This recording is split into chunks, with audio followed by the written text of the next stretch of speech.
Hello and welcome back. Come join me, Megan, and my special guest, Betty, and sit for a spell round the cauldron while we talk about witchcraft, polytheism, and the intersection of magic and mundane. I saw something recently that really got under my skin and I wanted to talk about it, but I didn't want to do it alone. So I did the next best thing. I invited a friend of mine, Betty, better known as the Witch from the North on social media, to come on the show with me and talk about the commodification of witchcraft and spirituality. We dig into why our community gets inundated with ads, products, and things we supposedly need. We talk about how this is harmful to the wider spiritual community, but that it's also been a bit helpful. We also give our own perspectives on what we think can be done to break out of the cycle of consumerism within our practices. But first, let's go over some important dates for the month of April.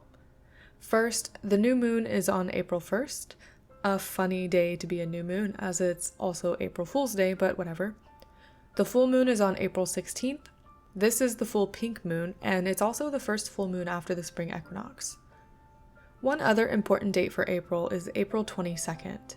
This is Earth Day, an annual event to demonstrate support for environmental protections. As pagans, we are generally people that care about the earth, being good stewards to the land around us locally and globally. Earth Day is a good reminder to everyone around the world that we only have one planet and we need to care for her so that future generations will still have a place to call home. As always, a wonderful shout out to my patrons on Patreon. Thank you so much for your support. It truly means the world to me, and I thank you from the bottom of my heart.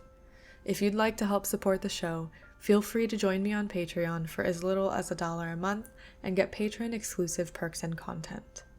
With that being said, let's get into the show. Thank you so much, Betty, for being here and talking with me today about this fun subject of commodification and spirituality. Before we start our rambling discussion, because I'm sure we both have plenty to say on the subject, would you like to introduce yourself for anybody that is listening? Absolutely. Thank you so much for having me today, Megan. For those who don't know, my name is Betty Ann, and I am known as the Witch from the North on Instagram. And sometimes I post to YouTube. I did previously have a podcast, but that's on hiatus, so that's kind of up in the air. But yeah, so you can find me on Instagram if you'd like to follow along. Yay, awesome. And I'll leave links to all of your stuff in the show notes for anybody, because I definitely recommend for anyone out there to go follow you too. I feel like we have become quite good friends over the course of meeting each other on social media. So we are talking about what I think can possibly be a beefy subject, and that is the commodification of spirituality and witchcraft practices. So first, the inspiration for this particular topic hit me because I was scrolling through my Facebook feed, as you do when you're bored, and I saw a video that came up in my recommended ads for a crystal vending machine, where you go to a mall and you walk up to this big pink vending machine and it's full of crystals. And I immediately said, I hate it. I hate it. Yeah, that's kind of where I went when you told me about that too. I was like, yeah. And it's the same kind of feeling I get when I go to like Walmart or Five Below. I'm not sure what the equivalent for those stores is outside of the United States. And they have sage bundles that are covered in like dried flowers that look like plastic, or they're dyed red so they can be quote unquote dragon's blood sage. And I have pictures of them too, and I'm like, I hate it. I don't like it. I don't like it at all. I completely agree. I see the same thing here in Canada. We do have Walmart. I'm not sure what the equivalent would be to the other store that you had mentioned, but we do have some new age spirituality sort of alternative stores like that in our malls and whatnot. And I dislike seeing some of the stuff that they're promoting and they're advertising as well. Yeah. Well, and like Five Below is an interesting mixture of a bunch of stuff. Everything is $5 and under. And they've got like electronics and toys, and it's almost like a dollar store, but Yeah, $5 and under. right. Um, so okay, so what do I mean when I say the commodification of spirituality? And it's basically where where we end up with things like crystal vending machines or sacred herbs being sold in Walmart, and just things being pushed out for mass consumption that make very large corporations very large amounts of money. Mm-hmm. Uh, what do you view it any different? Do you have more thoughts to say on that? My brain has just sort of minimized it a little bit. No, absolutely. I agree. I was doing a little bit of research before our meeting today, and I found a definition that I kind of leaned in towards because it seemed to kind of encompass everything that I thought of. So if you don't mind, I'll just read Yeah, the go for it. definition. Sure. Okay, so I see it as commodification of religion or spirituality refers to religious symbols becoming commodities. So basically, objects of consumption readily available in the quote unquote supermarket of religion. Mm-mm. You know what? You read that definition and it immediately reminded me of all the people. They get mad when people go to Hot Topic and buy the pentacle earrings. And they're like, you're not Wiccan. You shouldn't be wearing those because you don't know what it means. Mm-hmm. That's where my brain went. But yeah, for sure, that seems to be a very accurate definition. It falls in line with where my brain is with this subject. And I want to talk about too the role that you mentioned of how social media has come into play with this. And Mm-hmm. I was thinking last night while I was laying in bed about how Instagram used to be a place to share pictures with your family and friends. You know, you have the people that you follow and the people that follow you. And it started out as a picture sharing platform, but now I can't be on Instagram without seeing ads Mm-hmm. and business related posts or reels even. And as someone that has a very small business myself, I get it. It's a marketing tool now, but it definitely has played the role of getting things like crystals and herbs and spell oils. Even I've seen those, um, the really pretty ones in glass jars that are full of like mica or glitter that sparkle. Mm-hmm. Uh, but I definitely think that social media has played a larger role in pushing everything out there, um, whether that be to the detriment of the community or not, I'm not sure. Um, I think it's worth having a discussion over because I mean we live in a capitalist society, right? mhm, That's our reality. for And sure. so a lot of the times it's, the commodification equals profit and most often people seeking clout, but it also it's twofold because as you said, we're seeing a lot of people online who are business owners and who use this platform as a way for their living. Mhm. They're trying to make a living, they're trying to provide for their family, and so as you said, it's kind of twofold. Like you understand where it's coming from, but it's taken such a um, I don't know, it's taken on such a complex form where like we're seeing so much come out of this Mhm. commodification, and you know what I Yeah. mean. Yeah. And I definitely get that. Like, it started out small, at least the way I've seen it. It started out with small businesses, people, selling the mineral specimens that they've rock hounded. They got them themselves and they're turning around and selling them. But then with the invention of hashtags and trending hashtags, larger corporations have now seen what people are talking about. And it immediately brought to my mind the commercial, I think it was, for Facebook groups. And this commercial was on TV. And it had a couple of people in it where someone was looking for astrology and let's manifest our future, and all of the buzzwords that we see in the Mm-hmm. spiritual community, because they're picking it up from the trending hashtags of what we itty bitty people are talking about. And I think that's one of the major issues that I have with the commodification of spirituality and religious symbols. I Mm-hmm. have no issue with a small business owner who is, doing what they do and selling their, their crystals or their creations, or, running a small business, because the majority of the time, in my experience at least, those small business owners are putting that money back into the community. They are, whether that be the witchy community or their actual area, their lived in community.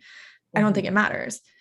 Um, but then those big corporations, they don't care about us. We Mm-hmm. have seen time and time again, corporations are willing to profit off of the trends that we have, and not give credit where credit is due and give money back into the community that they took from, pretty Mm-hmm. much. No, Um, I absolutely agree. And that's again, that's where, the presence of social media and being able to reach such large numbers of people has greatly impacted the commodification of spirituality in both positive ways and negative ways, because as you said, we see people come in who are, less than honest with their intentions, seeking to make profit or to gain clout mhm. from doing this. And so, like, they're not coming from a place where they are seeking to have, their own spiritual connections or their own spiritual journey, and it's more for making a quick buck and feeding it back into the larger corporations. Right, exactly. And it's like my brain was going a direction, but then I decided not to go that direction. Like with my own sort of small business with my crochet stuff, that's not profitable.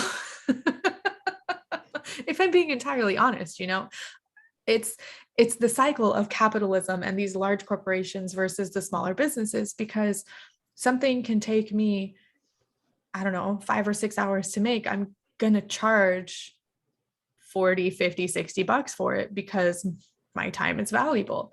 But Hmm. then the people who are in these cycles with capitalism and who are like below the poverty line, or people can't just pay all that money for handmade generally. But these large corporations who pay their workers pennies on the dollar, who take advantage of, the trends, and they buy things in bulk, and they can afford to pass that off. I don't feel like that's quite the right phrase, but they can make their stuff cheaper because they Hmm. can eat the cost because they don't pay their work. It's this whole thing. Um, yeah. It's a vicious cycle, and it's like you said, it's that it's a systemic issue, right? Like, Mm-hmm. capitalism is only seeking to feed into back into that 1% of people. So they're targeting the individuals who, don't have $50 to $60 to spend on an item and are seeking more budget friendly ways. And there's no shame to people who don't Mm-hmm. have the money to spend on it, Oh, but for sure. that's their target audience, right? They're that those are the people that they're looking to market or target. So like you said, with the crystal vending machine. Mm-hmm. Yeah, because like I watched the video and I did a little bit of digging into the vending machine itself. There's nothing in there under, or I mean over like $7. Mhm. And I'm like, for one, where are you getting your crystals? Because are you getting them from a place that uses unethical business standards and who pays for child labor or slave labor, or who doesn't pay their workers at all? You know, That's The where my crystal mind went mining to. industry is massive, and depending on where you are, massively unethical. Right. And then I think it becomes this really difficult balancing act because, like, as somebody who is spiritual, I don't want to say or refer to myself as a consumer, Hmm. right? I don't know why, but that word feels icky to me.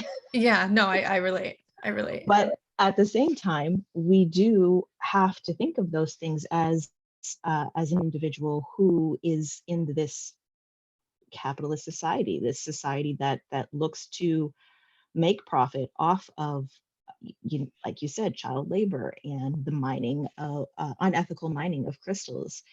So those are things that we have to consider where we're looking. Oh, like the shiny crystal is only $7. Ooh, like I can afford that. Hmm. But like, what are the greater implications? Right. And do you actually need it? Yes. Do you actually need it? Because that's another part of this commodification is we are marketed to so much Hmm. that we have been conditioned to feel like we have to have every single shiny new thing, right? Hmm. And the witchcraft space or the spiritual space is no different. Like, here, I've got a crystal for each one of your problems. Yes. That's the point though. See, so personally, I haven't formally studied social media and marketing, but I've done a lot of like independent studies. So I Mhm. kind of, because that was something that was a special interest of mine a couple of years ago. And so I kind of went deep into this little rabbit hole of understanding social media and marketing and how that plays a role in, our buying and our consumption of things. And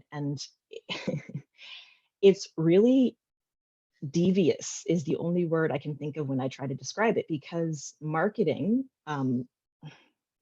it's meant to play on the emotions of the individual that they're targeting. Mhm. And so we see with spirituality, it's a very personal journey, right? And it means something different to each individual. And so they're seeking to do things on their journey, to learn things, to unlearn things, to connect, whatever the case may be.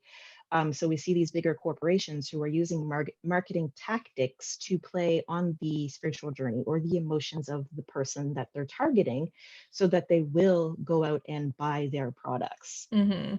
So it just Yeah. feeds back into that commodification, like you said. And it's difficult to separate the two. Um, there's just really, yeah, that's kind of like a whole other, like I could go on a tangent. No, no, but you're totally right because marketing is rough. And even as someone like myself with my own channel and my podcast and trying to make sure that like my Instagram posts are seen, Hmm. I have to use hashtags It's or necessary, I'm going to yeah. Like, have no engagement. And I'll have no engagement even from the people that follow me mhm, because of the way social media works now, where you're given no choice pretty mhm. much I mean, except for like maybe Twitter. Twitter, I can organize things the way I want. But like with Instagram, you're given no choice on how your feed is presented to you. They give you what they think you want to see. Mhm. And so if you're interacting with all kinds of business posts or pretty sparkly, shiny new things, they're going to give you more of that. And it's just a massive feedback loop. Um, And it's really interesting that you say that, because we could even take it a step further and say that with social media, it's almost commodifying the individuals who are also using it and participating in it. yes. Oh, it hurts. Right? Because then we become, especially as content creators, we become the commodification or the subject that's being commodified Hmm. and consumed by other people. But in order for us to be successful as small business owners, or for us to have our content reach the people that we are trying to reach, Hmm. we have to participate in it. It's awful. And I It really hate is. it. Like, as much as I love what I do and love making the podcast and I love making videos, I hate the back end of it so much. I think Because it's most, like you got to hustle to get yourself out there to be that commodity, and everything has to be shiny and sparkly and pretty, or nobody's going to look at it. yeah. And I think that's the same thing goes with like buying things. Really, it's so crazy. And again, I think it's important to emphasize too that this is such a nuanced, large topic that like we're obviously not going to be able to talk about everything Oh, in for one sure. episode, but Yeah. like I think that brings me to my point where we're just talking about previously about like, is it possible for us to even separate the commodification of spirituality from spirituality itself in our spiritual journey or witchcraft or religion? And if so, like, what impacts would it have? Because as you said, in order for us to reach the people that we want to reach or to have the business that we want to have, we have to kind of participate in this. And it really has this icky feeling. Yeah. So in thinking about that, I think the most of the responsibility, I think, would come down to the individual as a consumer. Because the individual as a creator, we have to play by their rules. We have to play by the rules that are given to us. So that means doing things to make the algorithm happy and having a schedule and using all the right hashtags. It's only, I think, at the very surface level anyway, the individual that can maybe change the culture by, and instead of choosing to buy things from larger corporations who are just there to make a buck off of the spirituality, maybe choosing to instead buy from a small business and unlearning that you don't have to have every single thing ever in the world. That part. Yes. That part right there. You don't have to have it all. Well, and I think that that is a huge problem in quote unquote white culture. Probably, yeah. It really, because I mean, if we take a look at it, and I don't know if this is going to be a little, spicy. No, go for it. Go for it. I've said some spicy things myself. Oh, okay. Well, good. Like the fact that I think the issue with cultural appropriation among white culture has to do with shadow work and feeling like you don't have a culture. Yeah, that's one of. I've heard a lot of people actually talk about that because it has a lot of truth to it. Like as a white individual, like I really didn't grow up with any sort of culture. Like I was very separate from that. And I mean, I grew up in a Protestant Christian family, so I have a religion that I grew up in, which I later on disconnected from for personal reasons, but that we're not going to get into. But yeah, like, so I was very much separated from any sort of like culture or like sense of community. Right. And so we go like seeking for those things, and it can really have a negative impact. And I'm trying to gather my thoughts so that I stay in one direction. But I guess where I was going with that is that like there's very much a sense of, because we don't have a community, or we're separate from a community, and it's like that white culture, we're seeking to find a connection in other places. And in doing so, when we are not properly educated, we are furthering the commodification of other religions and other cultures and spiritualities that we are not entitled to. Right. So for example, sage. Yeah. Right, within the indigenous community. That's a huge thing in the New Age spirituality. People are pushing sage. And even though the indigenous community have told us, like, this is a sacred plant medicine used for our ceremonies, like this is not for non-native individuals to use, it's still being sold by a lot of new age spiritualists online, or small businesses that are Mm-hmm. white run, right? So like these Right. people that do not have entitlement over this are still using it and commodifying it to make money off of it. Yeah, I can't go into a shop here in my area without seeing white sage or even Palo Santo. But that brings me to another side of things where I I am familiar with where white sage grows natively. I used to live in the area. Mm-hmm. It is I how can I say this? It is kind of due to the commodification of witchcraft and spiritual practices that many people all over the world now have access to things that they wouldn't have had before. True. And so I think that, I mean, obviously not white sage. That's not a good thing. Mm-hmm. But like I can buy a specially crafted spell oil from someone halfway around the world now. I mean, yes, I would buy it from a small business, but I think that is another side to the commodification of spirituality, is that we now have access to things that we maybe wouldn't have had before, which can also be a bad thing because white sage, for example, Palo Santo, for example, but also then that can create a disconnect with our local area because everybody's talking about, use white sage to cleanse or Palo Santo and clear your space. But what about what you already have in your area that grows local, Mm-hmm. So I don't know if there are any other sort of ways that this whole thing has been helpful to the wider community. I think it's been more harmful than helpful. But again, Mm-hmm. there's a very thin line that we can walk with this commodification of spirituality. And it's very nuanced. There's a lot of different pockets and rabbit holes that we can dive into. I mean, I completely agree. And like I said previously, I wonder, and I've thought about it, like, is commodification necessary in today's age to preserve some religion and spirituality? Like, is it necessary?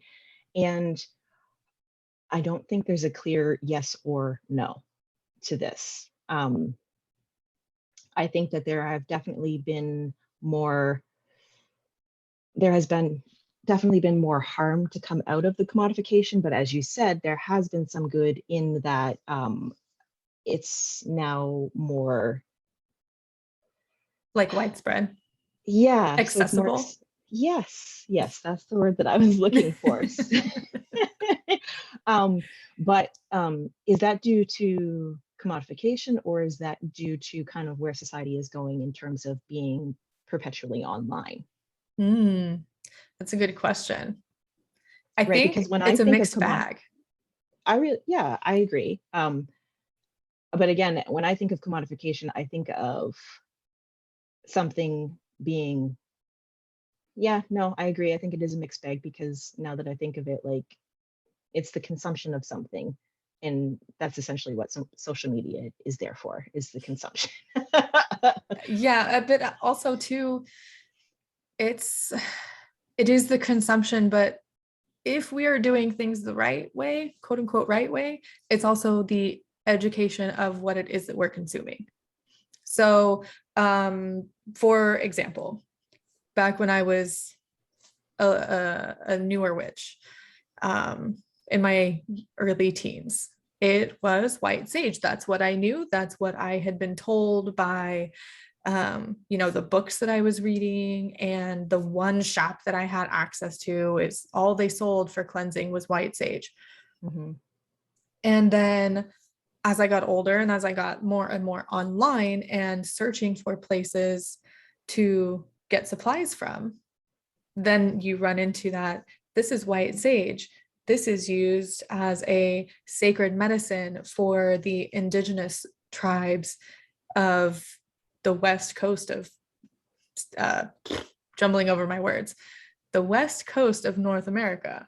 right? The Mm-hmm. southern west coast of North America. And then I'm like, oh, that's a thing I didn't know before. And so looking for what I was looking for, then I came upon more education. And I also think we can take it a step further in that, when we learn about cultures or practices outside of ourselves, there have been studies that show that it makes people less racist, makes people less of an asshole towards other people. And we find that, I think, in the spaces where we are consuming things, like social media. Mm-hmm. And so it's a mixed bag of nonsense. It really is. And I think, like you said, it really comes down to the individual and really taking the time to kind of ask ourselves those questions, like you said previously, about like, do I really need this? Mm-hmm. Why do I feel like I need this? What purpose does it have? Those sorts of things. Is it even for me to have? Mm-hmm. Which is another good question to ask. Is there something I can use in replace of it, or in, you know what I mean? Yeah, like So as a substitute. yeah, yeah. Yeah, I have to ask myself that question a lot. Do I need this? Mm-hmm. Is it necessary for whatever it is that I'm doing, for a spell or for a ritual or who knows what? But also to, like, where did it come from? Who made it?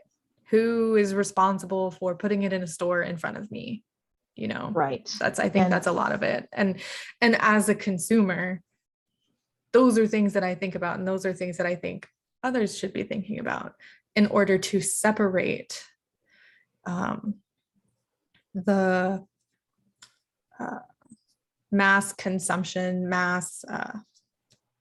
there's a phrase I'm looking for, like the mass production, I guess, mm, of things. We don't need more distribution. things. Yes, distribution. That's the word I was looking for. Yeah, no, I completely agree. And again, it's definitely an issue among white culture. And I hate to kind of continue to say that, because no, I don't actually. Well, it reminds me of colonialism. Like, we come in and we have been taught, or at least I have been taught, Mm-hmm. that we come here, we take what we need, Mm-hmm. we take what we want, and that's just what we do. Yes. Yes, We that's as like exactly where. general, Yeah. And it's definitely been something to unlearn. And yeah. No, I It's completely hard. agree. And that's one of the reasons why I was really excited to come on today and talk to you about this, because like I think it is, especially as a white individual, it is my, I feel like I take responsibility in Mhm. terms of talking to other white individuals about this, and bringing it to a conversation, because it needs to be talked about, because a lot of the onus is, we're putting it on other cultures and other communities, and it's not their responsibility to educate us in why it's not okay for us to commodify their spirituality or their religion or their culture. Right. And I have had that conversation with a few people Hmm. where, they have asked me why I don't use white sage, or why I recommend others not to use white sage. Hmm. And in the United States, the indigenous people that were here first could not practice their beliefs Hmm. until like the 1960s or 70s, I believe it was. 70, 78, I think. It's 78. I think so. I'm going to look it up really quick. But in 1978, my mom was a kid. Like, that wasn't that long ago. Right. My mom was a kid too. Let's see. And it's interesting, because I like what you said about the fact that, there is very much a sense of entitlement. And I think that's where the commodification of spirituality and religions come from, is that sense of entitlement, in Mhm. terms of, if we're not talking about mainstream media, because, that's, I think, that's different than if we're talking about like the commodification of other cultures that are not ours, or Right. spiritual practices that are not ours. Is that there is a sense of entitlement. Like, we do, as white people, have this unconscious or inherent bias that we need to we need to unlearn, or we need to dissect and figure out why it is that we feel like this is necessary for us to use, or for us to have, or that we should be entitled to learning something, or having something, or practicing something. Right. And just because we can learn about it doesn't mean we can do it. That part. Yep. Like, That's it. I can get a book about how to perform heart surgery, but I'm not a doctor. Please don't Exactly. trust me to do heart surgery on you. Just because I read about it in a book doesn't mean it's okay for me to do. Right. And I think it's And it was definitely, 1978. Sorry. It was, you're yeah. right. The funny thing is I know this because is it okay if I tell a story? Yeah, go for it. Okay, so recently I had a discussion with an Indigenous creator, educator on Instagram. They had posted some information in regards to sacred plants used in their medicines and ceremonies. And they were asking some common or answering some common questions in regards to sage and some of the other sacred plants like sweetgrass and cedar and tobacco. And they had mentioned that it was 1978, but they had talked about. So I'm constantly learning, and I'm not perfect, and I'm going to make mistakes. And in this case, I did make a mistake. I have cedar on my property, and it lines the perimeter of my home. And so, without thinking, I was not educated. I was ignorant. Without thinking, I decided to use some of the cedar to make an herb bundle, not realizing that it is one of their sacred medicines, and that that's not for me to use in my spiritual practices. Now, there are going to be differing opinions within the Indigenous community, of course, but as a general rule, like, that is their sacred medicine. So to use that is, as a non-native person, is, in my opinion, not okay. Right? Like, I'm not entitled to that. And so, like, during the conversation we talked about, that was something that they had brought up. They had brought up, like, first and foremost, obviously, speak to the stewards of my land, where I am, because they're going to be the individuals to speak to on this, not somebody that lives across the world. Even though somebody who lives across the world, an Indigenous person, should still be respected, and we should still listen to them. The Indigenous community within my area is who I should be speaking to first and foremost. But they raised some really good points in terms of, asking myself why it is I feel like I need to be using this, why it is I feel I need to use cedar to connect to my spirituality, or to connect to the land, why I'm using this instead of, if there are, other things or other tools that I could be using. And I think that that's something that, as a white person, does not come naturally to us, or to me, because we are raised in a society that caters to us. I don't know how else to put it. Like, I really don't know how else to put it. Like, there's so much implicit bias, or unconscious bias, that we need to kind of work through, that is the result of white supremacy and our society, and the way that it's built in capitalism, and it all kind of is intertwined. But I guess that story was basically just to kind of go along with what I was going to say, which is commodification versus appropriation and exploitation. Like, they're so intertwined that a lot of the times when we have this spiritual practice, or this tool that's of a spiritual practice or culture, we have to really be careful, because the commodification of it, like sage, is very harmful to communities such as the Indigenous community. So yeah, I don't know if that was a tangent and if that made any sense, but yeah. No, I get it. It's because, like, you went through that experience where it's what you have available to you, and it's what you knew, and there weren't really any questions asked. I mean, I get it. I probably would have done the same thing. Right. And it was um, definitely a learning experience for me because like it really brought forth the fact that like, oh, I need to be more conscious of that. And I need to be checking these things. Like mhm. instead of automatically jumping to how can I use this in my practice, why wasn't I looking at it like, why don't I learn more about cedar? You know? Right. And that can be like transposed on just about anything. Hmm. Why do I feel like I have to have, I don't know, this oracle deck in front of me? Why do I need it? Right? Hmm. Or why do I need the shiny crystal or the um over harvested sage or even juniper? Or I mean, I don't think juniper is endangered, but why do we need those things? We're not really taught to ask those sorts of questions. We see it, we want it, we take it, we use it.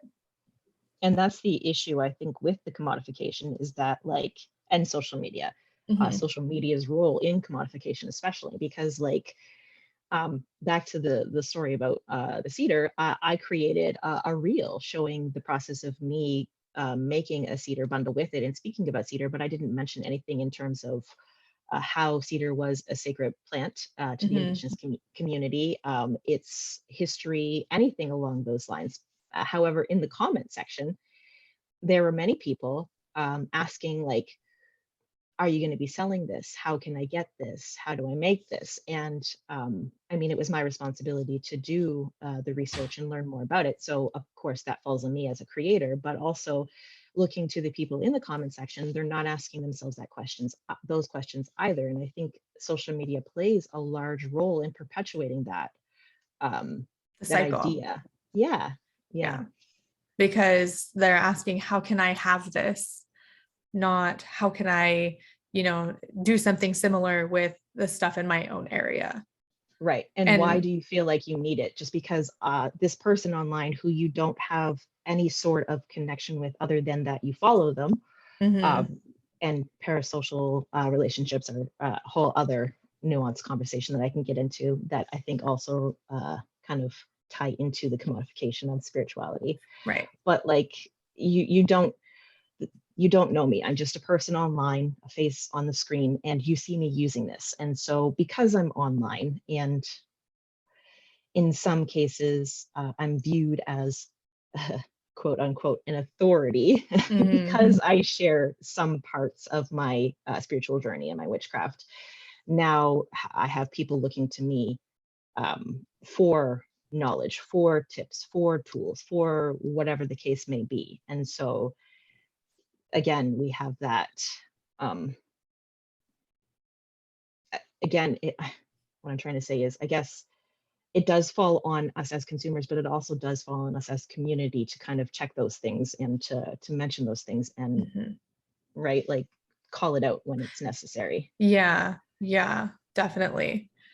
Um, so as for the things that like the harm that commodification does and the small slivers of good that it can do, what can we do about it?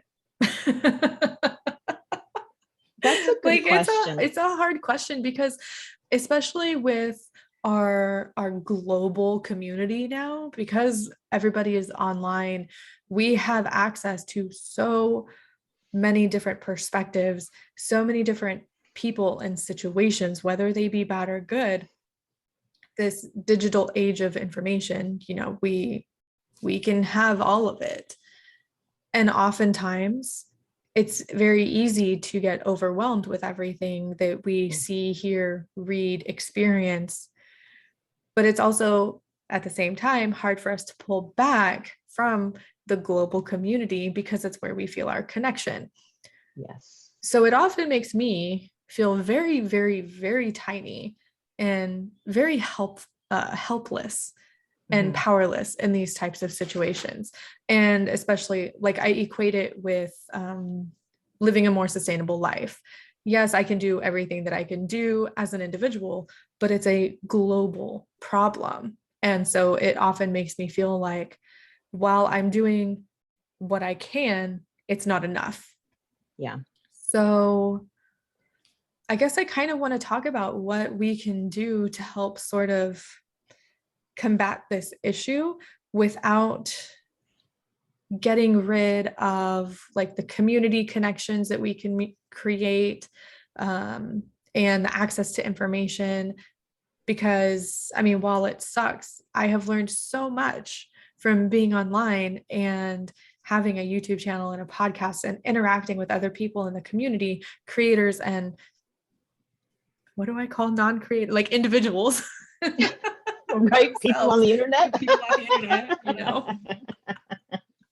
Um, Like there's I don't know. I don't know what we can do, but I do know that the commodification of spirituality hurts my heart, I guess is yeah. the only way that I can describe it. To see to see that crystal vending machine, my heart just went and like dropped, because I understand when small businesses need to do things to keep their business afloat, but I also think that businesses who are in this space should have more self-awareness and Mhm. understand why they're in the space to begin with. Like my crochet, I've been crocheting since I was a kid, but the things that I create are part product because it's a small business, but it's also part devotion Mhm. because of my polytheism and my work with Bridget. It's a devotional thing. And I am in the space for the community, not to make $1 million, right? If Yeah. I was in the community to make $1 million, I would come up with a crystal vending machine. And I'm going to be salty about it. That's so good. I think it's a great question. And honestly, I agree. Like since being online, I've learned so much and I've changed so much. And I'm fairly new to being online in this space. Mm-hmm. It's only been a couple of years since I've really actively been in the spiritual space online. Yeah, me too. I think one of the things that I can offer to your listeners, Megan, in terms of my opinion, would be to diversify. And um, that's particularly why I have learned so much, is because um, of what I, I hate to use the word, but what I consume online, but also who I follow. Mm-hmm. Um, because we do see so much commodification of spirituality and tools and practices and so forth. I think it's important to have people outside of our bubble that we are looking to, that we are listening to, because it's not hard to learn that sage is not for us if we follow any indigenous people online. Mm-hmm. If we listen to any people within the indigenous community, we would know um, that it's not for us.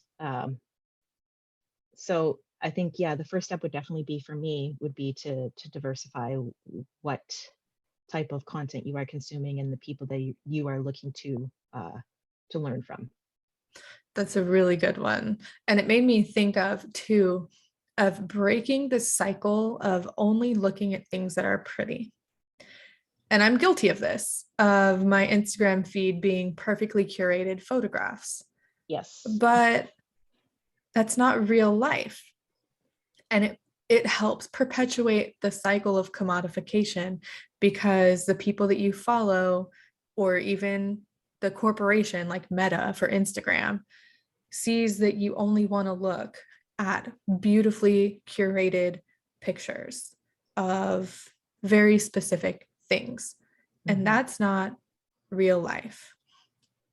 And I have made it a point to check out the people that follow me on Instagram, and see what they're sharing and what they're doing. And if I'm curious about it, or if I feel like it is, you know, helpful to me in one form or another, I will follow those people back. And generally, those people aren't posting for the sake of, um, gaining followers or sharing information. They're posting about their life and their personal practices and their personal, um, inspirations. And, but yeah, I think that it's really important to follow the people who aren't there to make a following on social media, because Yes. it shows authenticity and it gives you a new perspective that you might not have had before.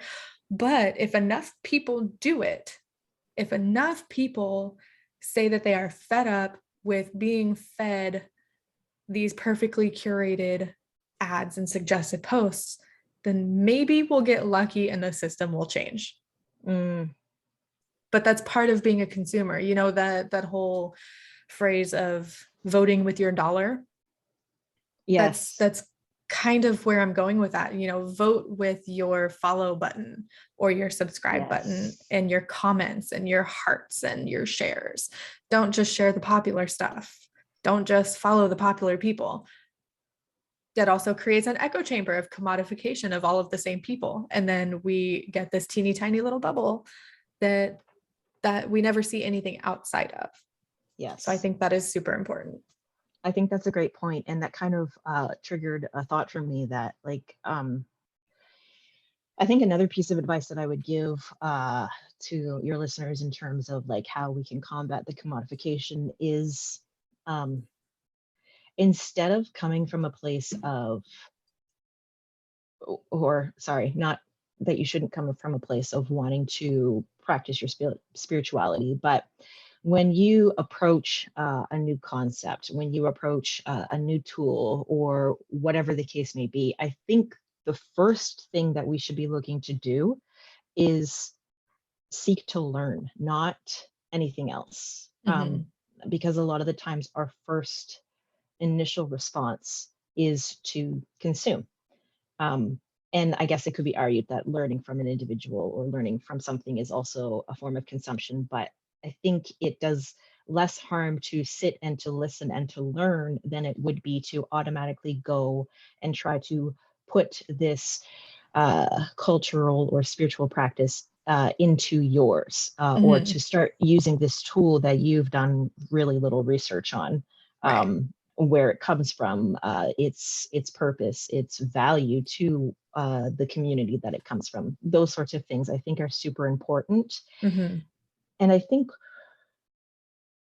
to go off of that, one of the reasons we seek to commodify is essentially because a lot of the times people feel displaced from religion or spirituality. And I think this comes from like the mainstream religion, Christianity.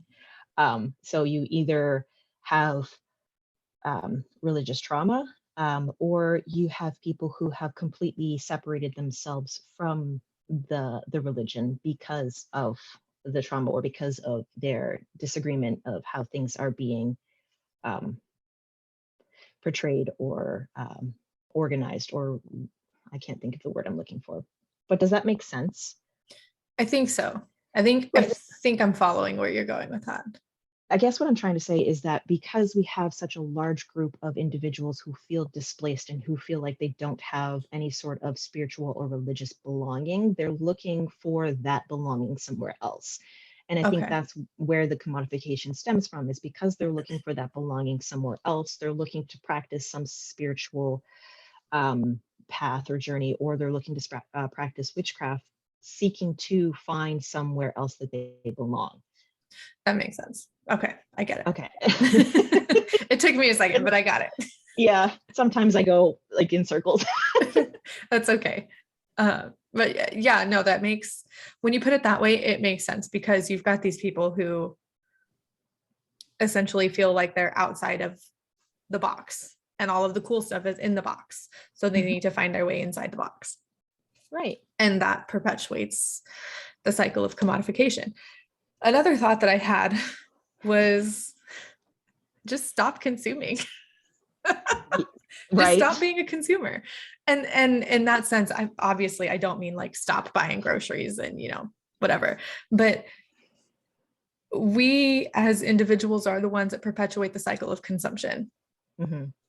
And when enough people are keeping that cycle going, it's obviously going to keep going, right? But it's like if you have a tandem bicycle that has 3 seats and all 3 seats need to be occupied for it to keep going.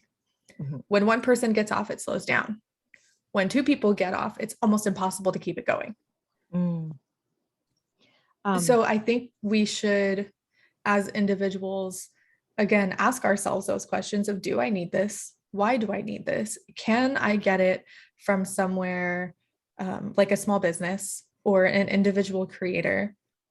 Can I find this in connection with my own land? Like if it's a wand or something, can I find a fallen stick and make one myself? Mm-hmm. Do I need to buy the pretty fancy thing from the major corporation that doesn't care about me? Yeah. Did my analogy with the tandem bicycle make sense? It just popped in my head. Yeah, I think so. Like it's going to slow momentum, so it's not going to be as fast spreading if we slowly start to or stop commodifying religion or spirituality. Yes. However, Okay. that made me think of a previous point that we were talking about. Like, are we able to separate commodification from spiritual practices? Because, and this is why I say this, there are individuals within that spiritual practice or religion who will end up having to commodify it in order to have some sort of livelihood. So, okay, what I mean by that is going back to the conversation or the story that I told earlier about the post for sacred medicines. One of the questions asked was, well, why can't I buy sage if an indigenous person is selling it? And to which they replied, what an indigenous person does with their sacred medicines is none of your concern.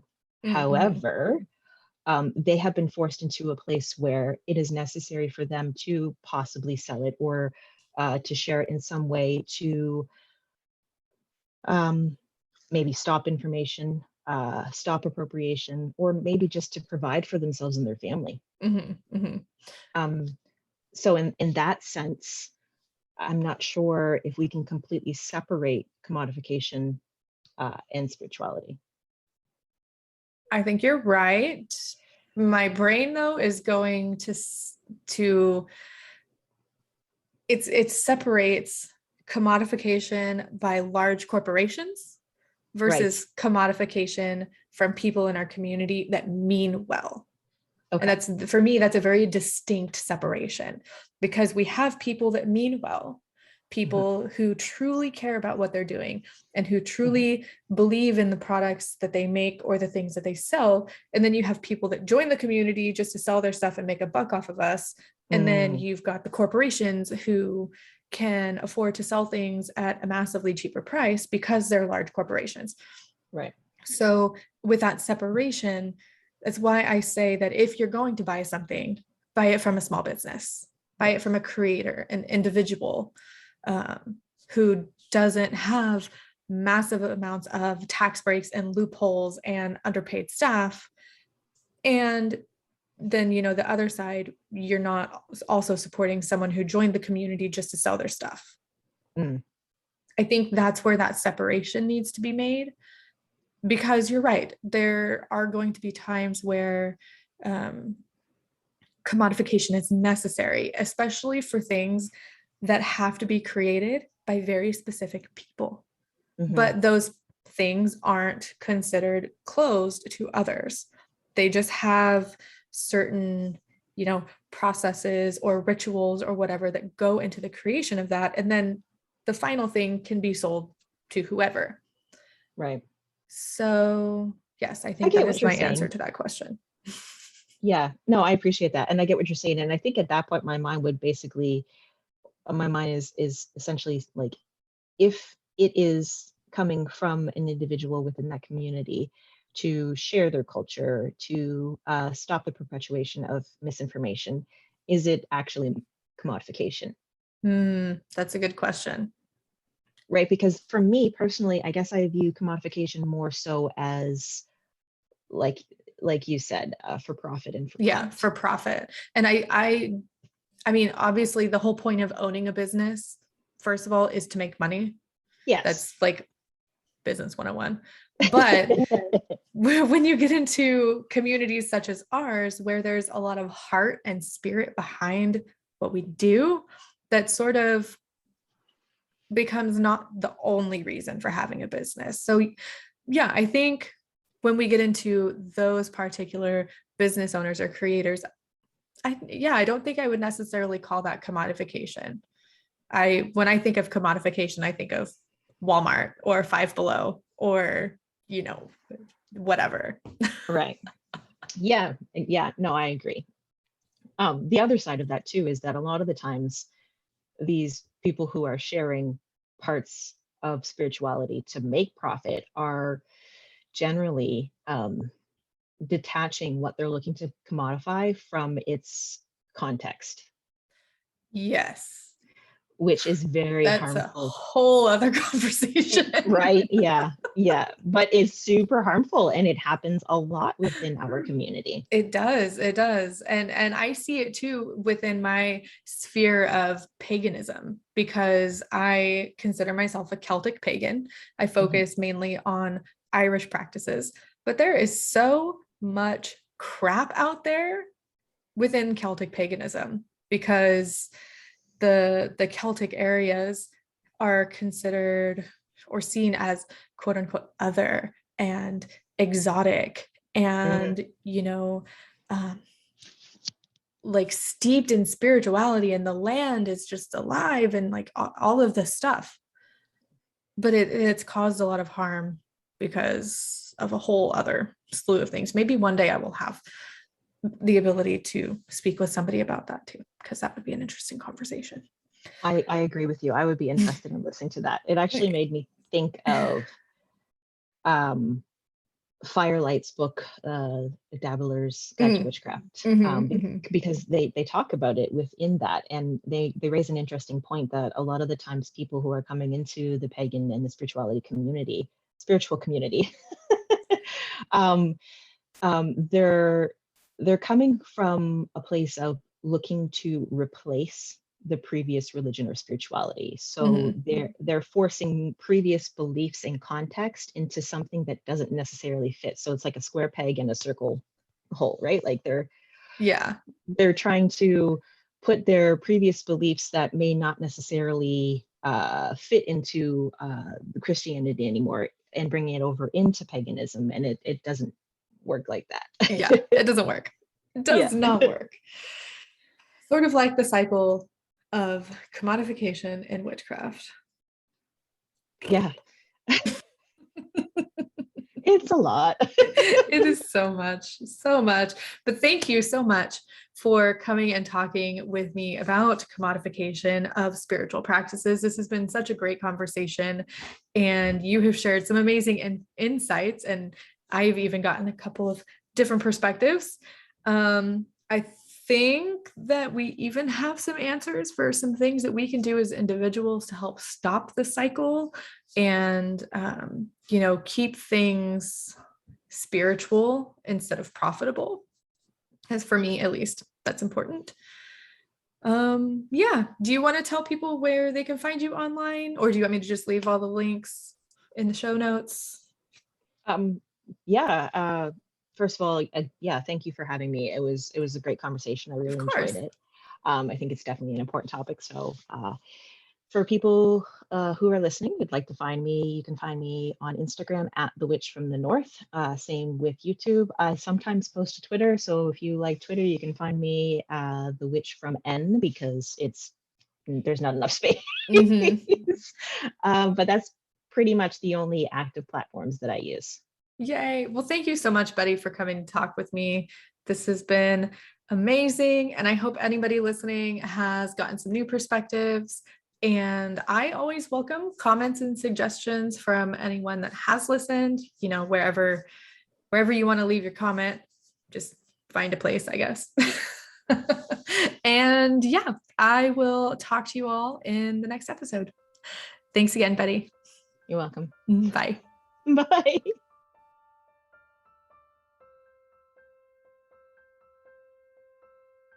Thank you so much for listening in to my chat with Betty about the commodification of spirituality and witchcraft.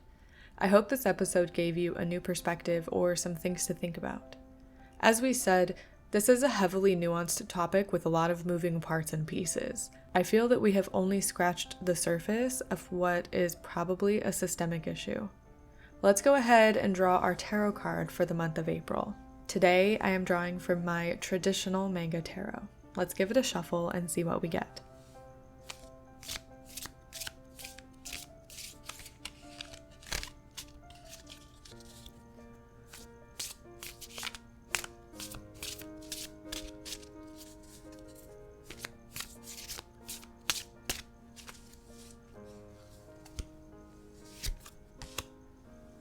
Okay, so we got the Lovers reversed. This card depicts Adam and Eve in a garden with Eve holding an apple in her hand. The Lovers reversed indicates an imbalance in our lives somewhere. Conflicts and contention might be taking place. We might also have trouble making decisions. So this month, think about the Lovers reversed. How can you best bring balance into your personal relationships? Are the choices you make the right ones for you and your situation? Do you tend to argue for the sake of arguing or hearing your own voice? And lastly, are you avoiding your responsibilities? Again, thank you so much for listening. If you have comments, questions, or suggestions, please reach out to me. My contact information is always in the show notes, and you can find me on social media. Remember also to check out Betty, the Witch from the North, on their social media. All of the links will be in the show notes. And with that, I'll talk to you soon. Bye!